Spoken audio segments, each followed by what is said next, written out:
నేను మళ్ళీ కళ్యాణ తను పంపిస్తామని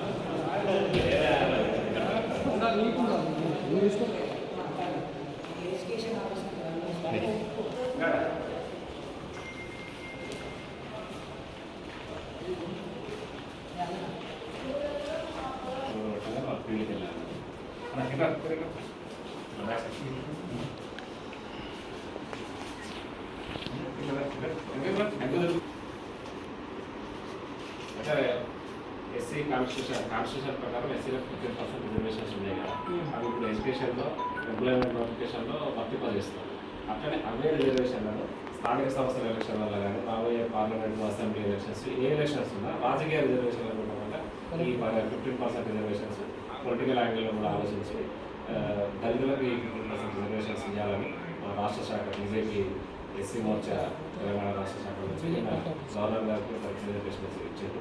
ఇవాళ స్టేట్ వైడ్గా అన్ని జిల్లా కార్యాలయాల్లో కలెక్టర్ల గారికి రిప్రజెంటేషన్ ఇస్తుంది. మీ ద్వారా ప్రభుత్వానికి 15% రిజర్వేషన్ దళితులకు రాబోయే ఎలక్షన్లలో అన్నిట్లలో ఇంప్లిమెంటేషన్ చేయాలనేది మీ ద్వారా ప్రభుత్వానికి పంపండి.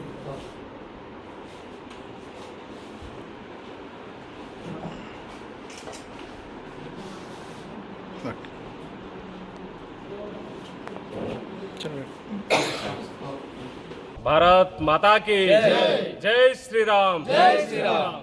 ఈనాడు తెలంగాణ రాష్ట్ర భారతీయ జనతా పార్టీ ఎస్సీ మోర్చా రాష్ట్ర అధ్యక్షులు క్రాంతి కిరణ్ గారి సూచన మేరకు నిన్న వారు ఏదైతే దళితులకి రాజ్యాంగం పరంగా రాజకీయాలలో కూడా 15% రిజర్వేషన్లు కల్పించాలనే ఒక లక్ష్యంతో ఒక ఉద్దేశంతో నిన్న గవర్నర్ గారిని కలవడం జరిగింది.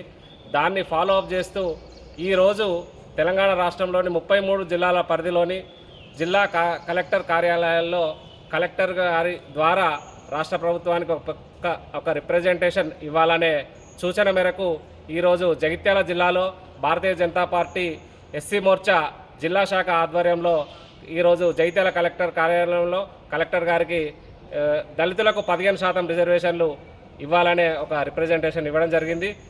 ఈ సందర్భంగా మేము ప్రభుత్వానికి ఒక సూచన చేస్తున్నాం. ఏదైతే రాజ్యాంగం ప్రసాదించిన దళితులకు రిజర్వేషన్లు ఉన్నాయో అవి ఇలా మీరు ఉద్యోగాలలో కానీ చదువుకునే విషయంలో కానీ 15% రిజర్వేషన్లు ఇస్తున్నారు. అట్లనే రాజకీయ ఉన్నతి కోసం దళితుల సమస్యలు చట్టబద్ధంగా రేపు శాసనసభలో కానీ పార్లమెంట్ పరిధిలో కానీ ఒక వేదికల పైన అత్యున్నతమైన వేదికల పైన చర్చకు రావాలనంటే ఆ 15% రిజర్వేషన్లు ఏవైతే ఉన్నాయో రేపు జరిగే శాసనసభ ఎన్నికల్లో కావచ్చు, పార్లమెంట్ పరిధి ఎన్నికల్లో కావచ్చు, స్థానిక సంస్థలైన ఎంపీడీసీ జడ్పీడీసీ ఎన్నికలలో కావచ్చు, మీరు రాజకీయ రిజర్వేషన్లు కూడా 15% ఇవ్వాలని ఈరోజు మేము రాష్ట్ర ప్రభుత్వాన్ని డిమాండ్ చేస్తున్నాం.